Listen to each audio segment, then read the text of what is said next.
이어서 보도록 하겠습니다. 브랜드에서 이제 개별 브랜드 그리고 통합 브랜드라고 있습니다. 개별 브랜드 같은 경우에는 기업의 대표 브랜드와는 아무 상관없이 각각의 브랜드가 모여서 이루어져 있는 브랜드 구조라고 할 수 있습니다. 개별 브랜드 그리고 통합 브랜드.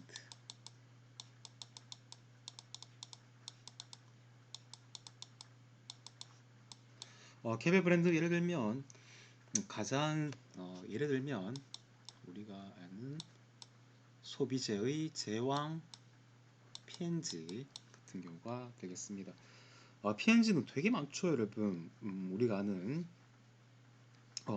페브리즈, 다우니, 타이드, 질레트, 헤드앤숄더 그리고 비달사스 되게 많아요. 되게 많은데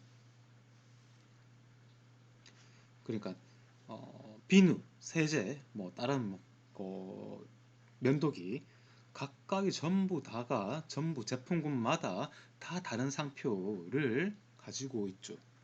다 이렇게 다 가지고 있죠. P&G는. 근데 통합 브랜드로 보자면 대표적인 게 어, BMW 같은. BMW는 그렇죠, 여러분. BMW 1 시리즈, BMW 2 시리즈, 3 시리즈 이렇게 나가는 거잖아요. 뭐 5 시리즈, X 시리즈. 벤츠 역시 마찬가지죠. S 클래스. 뭐 이렇게. 즉 기업의 대표 브랜드를 메인으로 하죠. 기업의 대표 브랜드를 메인으로 BMW, 벤츠 이렇게. 근데 P&G 같은 경우에는 각 제품군마다의 이름이 있다. 브랜드가 있다. 페브리즈, 다우니, 타이드, 질레트처럼 이렇게 있다. 개별 브랜드 같은 경우에는 브랜드 컨셉을 차별화할 수 있다는 장점이 있겠죠. 차별화. 이거는 차별화가 되겠고, 그런데 관리가 힘들겠죠. 왜냐하면 마케팅 비용이 많이 들 거니까. 통합 브랜드는 반대죠. 관리는 편해요. BMW 1 시리즈 뭐 이렇게 관리는 근데 브랜드 간의 시너지 효과 혹은 휴광 효과, 시너지나 후광 효과.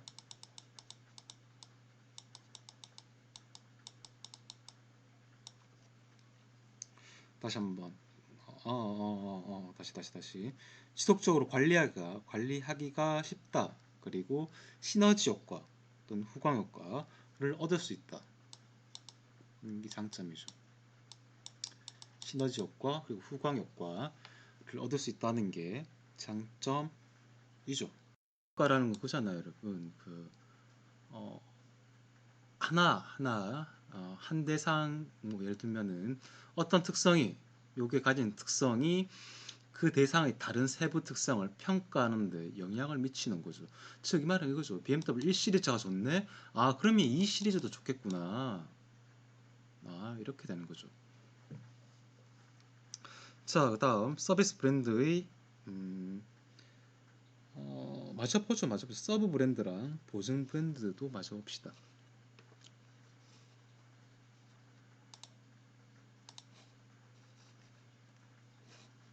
서브 브랜드,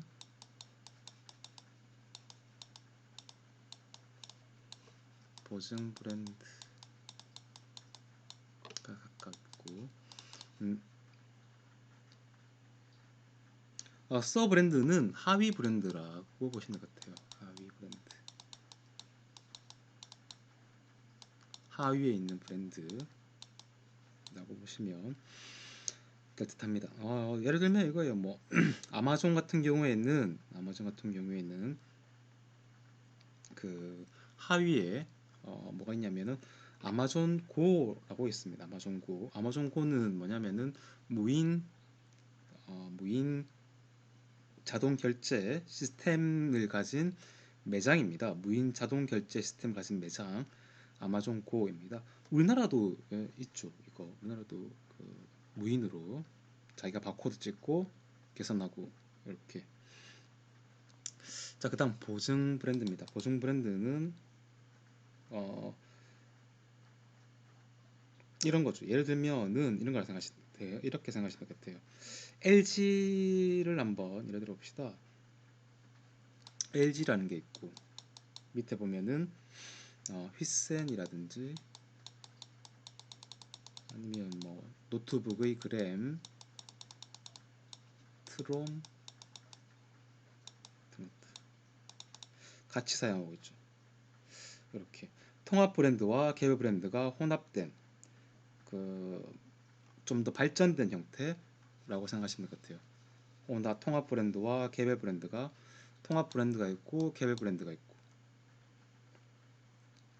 아니면은 뭐 삼성전자의 갤럭시 삼성전자 갤럭시 같은 자 같이 이제 어 그 그러니까 함께 사용되는 겁니다. 우리 LG 휘센이라 그러고 LG 그램이라 그러잖아요. LG 트롬이라 그러고 또 삼성전자 갤럭시라 그러잖아요. 이렇게 같이 사용되는 거죠. 이렇게 보증 브랜드라고 합니다. 자 그러면 서비스 브랜드의 요소와 영향 볼게요. 서비스 기업은 음, 지금 우리의 소비자, 우리의 고객이 있을 수 있고 미래의 고객이 있겠고 그리고 직원이 있겠고 여러 다른 사람들이 있겠다. 이 모두에게 그 여러 매체를 통해서 알리죠. 뭐 설비, 간판, 인쇄 매체, 방송 광고, 운송용 차량, 직원 유입금 다 알리는 거죠. 뭐 요즘은 SNS 같은 경우도 마찬가지. 근데 브랜드의 핵심은 기업의 이름입니다. 그리고 심벌이 역시 마찬가지겠죠. 여기 애플 있으면은 이 사과 이렇게 같이 중요한 역할이죠. KFC 같은 경우는 할아버지, 맥도날드는 황금색 아치, 맥도날드는 이거 황금색 아치 이거 말하는 거죠. 디즈니는 뭡니까? 미키마우스. 그렇죠. 그렇죠. 우린 미키마우스 생각하면 디즈니 떠오르고 황금색 아치 생각하면은 맥도날드 떠오르고 할아버지 생각하면은 KFC 딱 떠오르잖아요 이게. 얘도 그래요. 얘 생각하면은 스타벅스가 떠오른다. 대표적인 심벌들이겠죠. 그리고 에어비앤비 같은 경우 로고는 에어비앤비 뒤편에 나옵니다. 볼게요. 여기 나옵니다. 에어비앤비 로고는 이니셜 A랑 사람, 장소, 사랑 요거 여기 담겨 있습니다. 사람 여기 에어비앤비에는 people 사람, 플레이스 장소, 사랑, 러브 그리고 에어비앤비 그래서 이렇게 되는 거죠. 이렇게 되는 거다. 뭐 또 딴 걸로 치면은 하늘 높이 날아오는 비행기 날개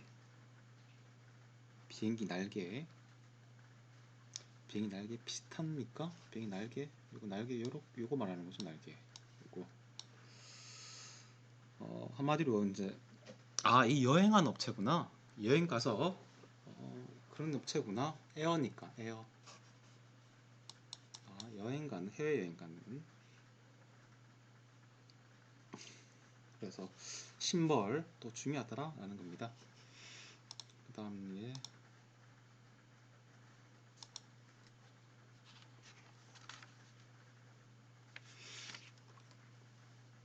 그 뒤에 나오는 게 트립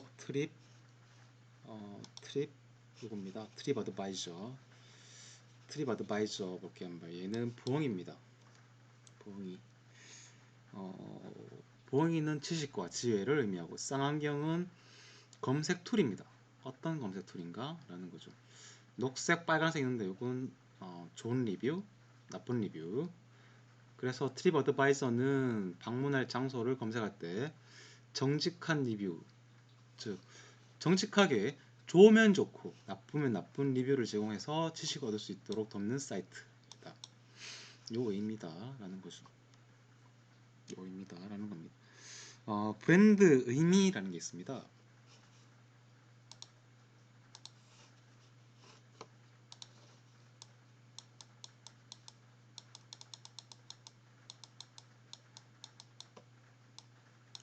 브랜드 미닝은 기업에 대해서 고객이 갖는 이미지를 생성하고 기업을 식별할 수 있도록 도와주는 겁니다. 다시 한번 기업에 대해서 고객이 갖는 이미지를 생성하고 고객이 어떤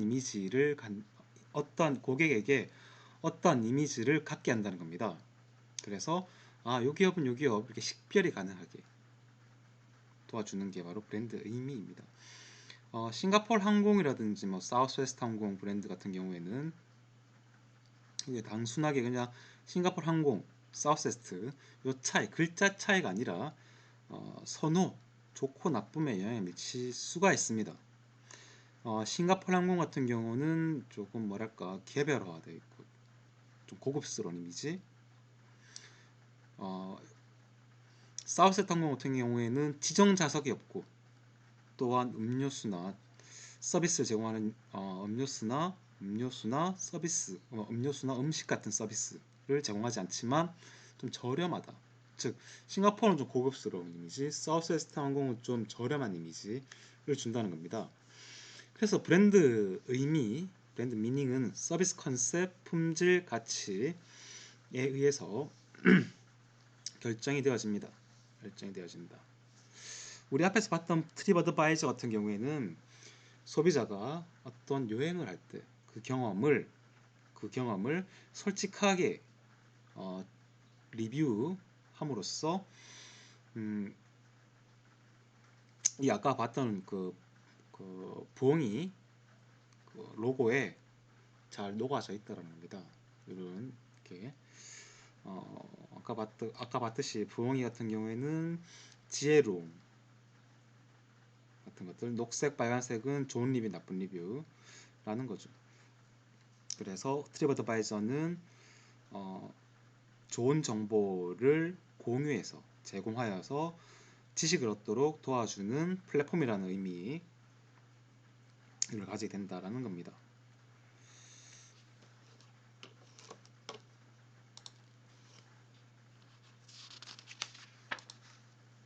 자, 브랜드 명입니다. 서비스 브랜드명의 브랜드의 핵심은 누가 말해도 브랜드 명이다. 브랜드 명이라면 여러분 우리 다 아다시피 뭐 기업 수준으로 되어 있는 게 있고 상품 수준으로 되어 있는 게 있다. 기업 수준, 상품 수준. 예를 들면 그죠. SK텔레콤 이 기업 수준, SKT가 기업 수준이라면 밑에 서비스는 그 밑에 있는 하위 서비스는 5G, 뭐 T월드 같은 기업 수준의 뭐 현대자동차, 상품 수준으로는 그랜저, 제네시스 뭐 이런 것들이 될 수 있겠죠.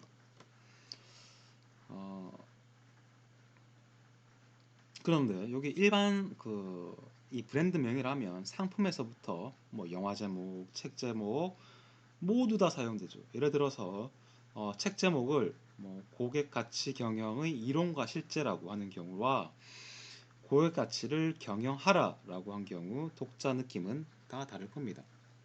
다르죠. 우리가 영화 볼때 우리가 딱 처음 봤을 때 이 영화에 대해서 가지는 이미지를 착 보면은 영화 제목이잖아요. 영화 제목. 음, 요 근래 흥행한 영화가 어, 오케이. 요 근래 영화 뭐가 있을까요? 소리도 없이 라는 영화. 딱 그만하잖아요. 우선 궁금할 수 있다. 이 영화가 어떤 영화일까? 같은 유아인 주연의 영화인데 살아있다? 라는 영화가 있었고 살아있다. 뭘?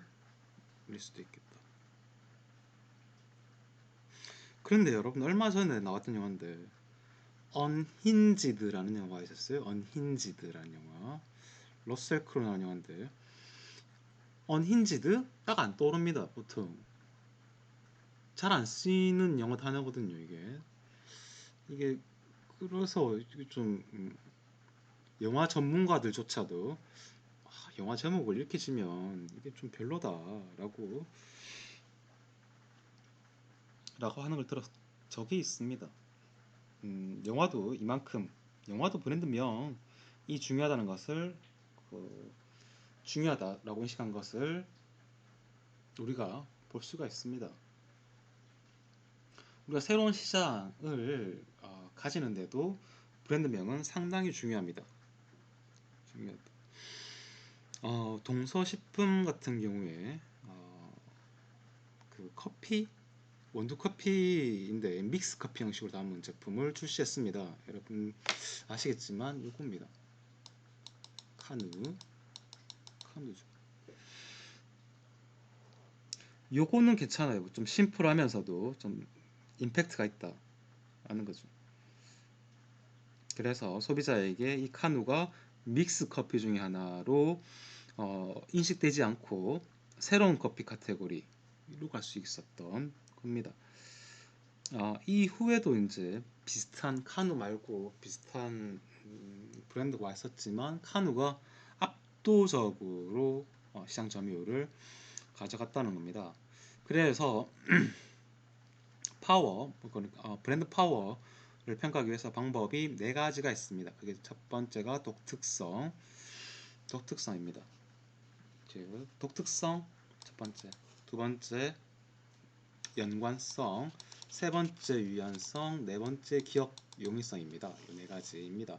첫 번째 독특성부터 보겠습니다. 독특성은 경쟁 사격과 그러니까 구분이 되어져야 한다. 이게 첫 번째입니다.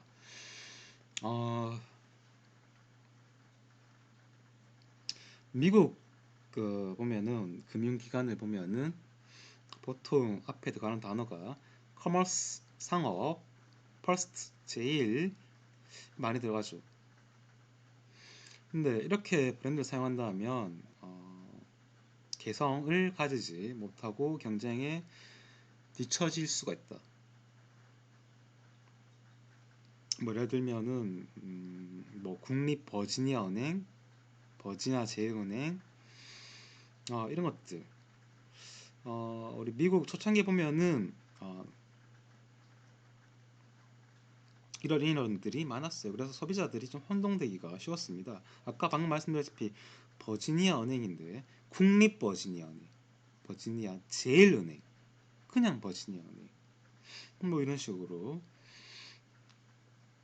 그래서 은행들이 자신만의 독특한 포지셔닝으로 고객에게 다가가기 위해서 독창적 이름을 사용합니다. 그래서 그 특색 있는 그 특색 가진 은행으로 우리가 자리매김 할 수가 있게 된 거죠.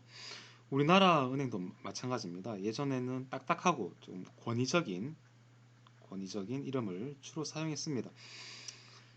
근데 최근에는 좀 부르기 쉽고 좀 기억하기 쉬운 이름, 우리에게 그래서 좀 친밀감을 주는 게 있겠습니다.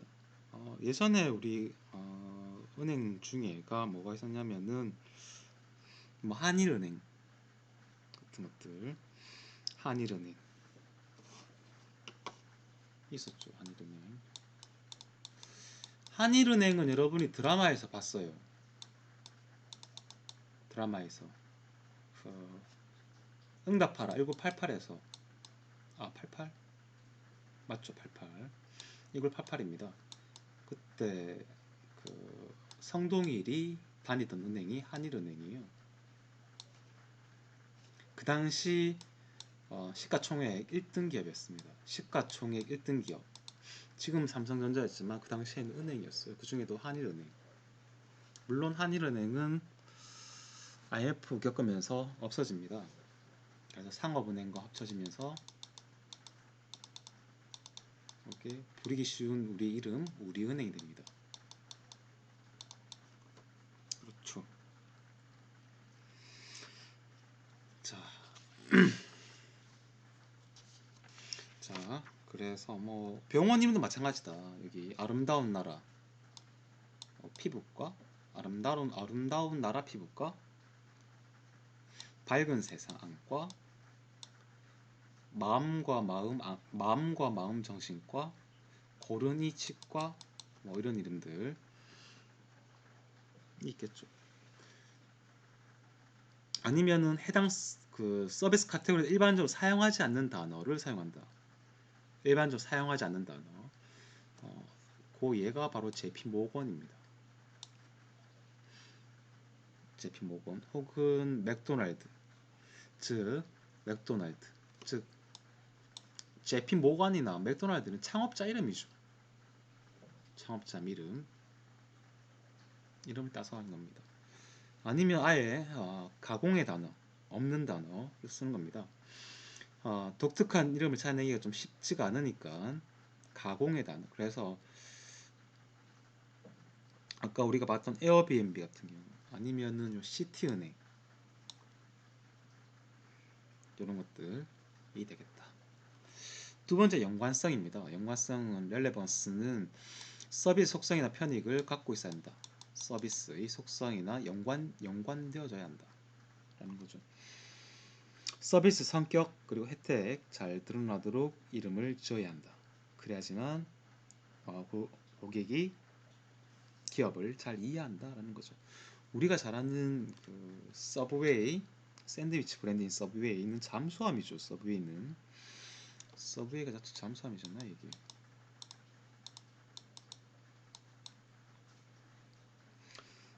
잠수함에서 따온 말입니다. 잠수함에서 따온 말이다. 서브마린이라는 잠수함이 따온 말이다. 왜냐하면 서브웨이는 길다란 빵을 반으로 가른 다음 다양한 재료를 채워서 샌드위치를 파는 거다. 그래서 이렇게 둥글고 긴 빵 모양이 잠수함이랑 비슷하다 해서 붙여진 이름이죠. 비자 카드 같은 경우에는 비자 카드 여러분도 비자 카드는 짐작했듯이 여러분 우리 해외 그 들어가고 나올 때 그게 필요하잖아요. 비자가 필요하지 않습니까? 그래서 그 이름을 신용카드 따온 거죠. 그걸 따온 거다. 또 뭐가 볼까요 한번. 신세계 같은 경우에는 24시간 편의점을 이마트 24로 했습니다. 이마트 24. 원래 이거 여러분 기억날지 모르겠지만 위드미라는 거 있었는데 위드미 요거 인수했죠 이마트가. 그래서 이마트 24로 간 거죠. 그래서 이마트가 그 이때까지 쌓아온 이미지를 계속 쭉 편의점까지 확장하겠다라는 그 의미로 그 이마트 24. 물론 그것도 있어요, 여러분. 요 당시에 만들 때 그 이마트가 24년 됐습니다. 그래서 24년 동안 우리가 여러 가지 성공을 했다. 그 노하우를 편의점에도 적용하겠다. 그래서 이마트 24 뭐 이렇게 한 것도 있습니다. 그다음 유연성 볼게요.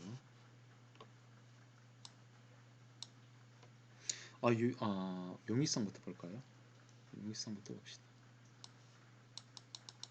이거는 당연히 기억이 쉽게 이해되고 사용되고 해상될 수 있도록 즉 우리가 잘 기억하게 하는 거죠. 기억되게 되는 거죠. 그러려면은 간결해야 되고 단순해야 되고 해야 한다는 겁니다. 간결하고 단순해야 되는 것. LG 같은 경우에는 여러분 LG 원래 럭키 금성이었죠. 럭키 금성이었습니다. 럭키 그러니까 럭키 골드스타였습니다. 럭키 골드스타. 럭키 금상이었죠. 자,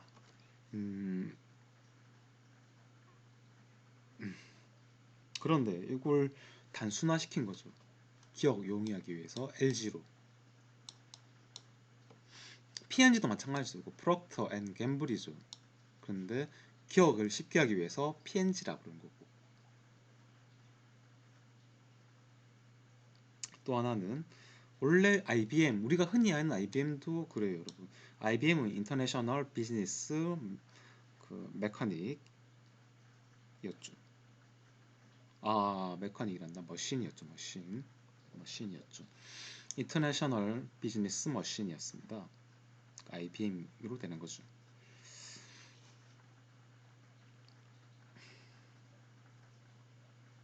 자, 그다음 유연성입니다. 요거는 기업 전략 변화에 순응할 수 있어야 한다라는 겁니다. 이것도 예를 들면은 그걸 들 것 같아요. 미원 있지 않습니까? 미원. 미원 같은 경우에는 우리 지금은 아니에요. 미원이 왜냐하면 좀 조미료에 대한 부정적 인식이 있어서 이걸 바꿨죠. 대상으로 바꿨죠. 또 청정원 같은 게도 마찬가지입니다. 청정원을 그 페밀 브랜드로 재탄생시켰다 라고 보시면 될 것 같아요. 청정원도 그렇다.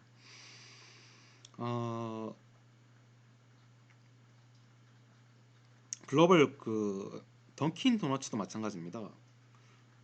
던킨 도너츠 더 이상 이제 던킨 도너츠가 아니고 그냥 던킨이죠. 던킨. 왜냐하면 이건 도넛 가게라는 한정된 이미지에서 벗어나려고 한 게 바로 이거죠. 던킨 도너츠를 던킨으로 바꿨죠. 그래서 요즘 이게 더 여러분 아세요? 이거 던킨에서 조금 플러스해서 이걸 그냥 그게 아니라 여기 뭘 좀 강화한 거다라는 겁니다.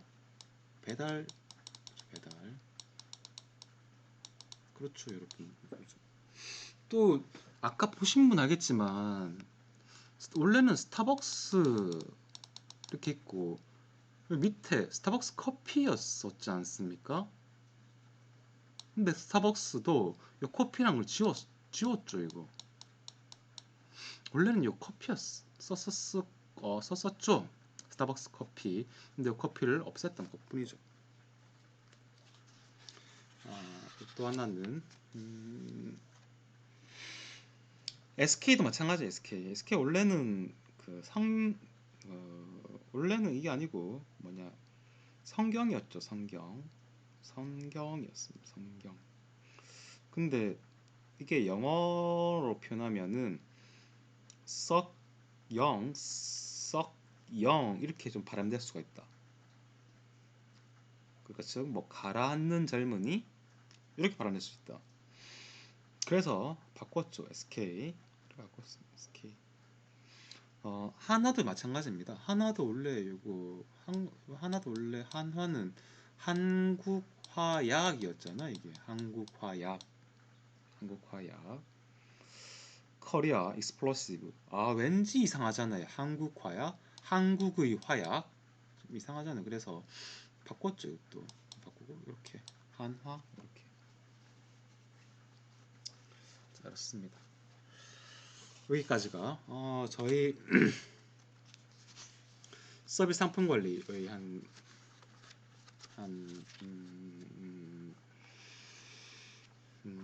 60% 70%쯤 되는 파트까지예요. 그래서 이 파트까지 서비스 상품 관리가 보고 나머지는 그 실시간으로 우리가 저희 같이 보면서 나머지를 끝내고 쭉 나가면은 따뜻합니다. 이렇게 여기까지 하도록 할게요.